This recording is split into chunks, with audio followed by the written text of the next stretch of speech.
Well, kids spend an average of 6 to 7 hours in school per day. That's according to the National Center for Education Statistics. Yeah, so what about the rest of the time in the evenings or on the weekends or even over those breaks, you know?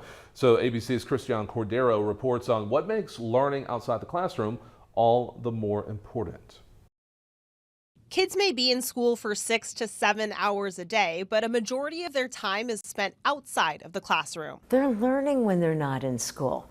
They're learning a lot of things, like how do I share the swing with Johnny, who got on the swing before I did, but I really, really want that swing. When you're playing Foursquare, you're learning math. It's called Playful learning, a research-backed approach that combines the joy of play with goal-driven learning. Education experts say playful learning builds skills like collaboration, confidence, and communication. One of the things I think we've lost over time, especially with the influx of screens, and more screens, is that we don't talk to each other anymore. At the bus station, everyone's like this.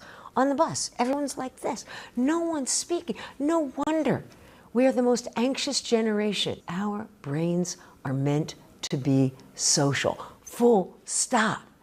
And we're robbing people of social interaction. Playgrounds and museums can be great for socializing and critical thinking, but not all kids have the same access to these types of places, which is why a new pilot program, Live and Learn, is bringing playful learning to affordable housing. And they're proving that you don't need to have a lot of money or square footage to create something really interactive. The idea is to integrate the playful learning into the design plan. We knew there were going to be 3 tables in the community room space. The community co-designed with our designers activity tables. The request from the community was one would have chess or checkers. Another activity table has prompts for storytelling where kids can pick a character, a setting, and a scenario. They should go to school. At the entry of this building, games were built into the architecture.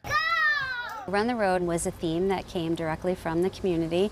The community was very interested in teaching their children about navigating through the neighborhood and through the city. And in this backyard, an underutilized bike shed got a simple but impactful upgrade with puzzles to learn spelling and a stage for kids to put on shows. I know my 2 grandchildren, they love to play. So while we're playing, they ask questions. They want to know, like the cheetah, how fast does a cheetah run? 75 miles per hour. So there's an opportunity for them to learn, which they love to learn. Live and Learn hopes these pilot sites are a model for playful learning installations nationwide.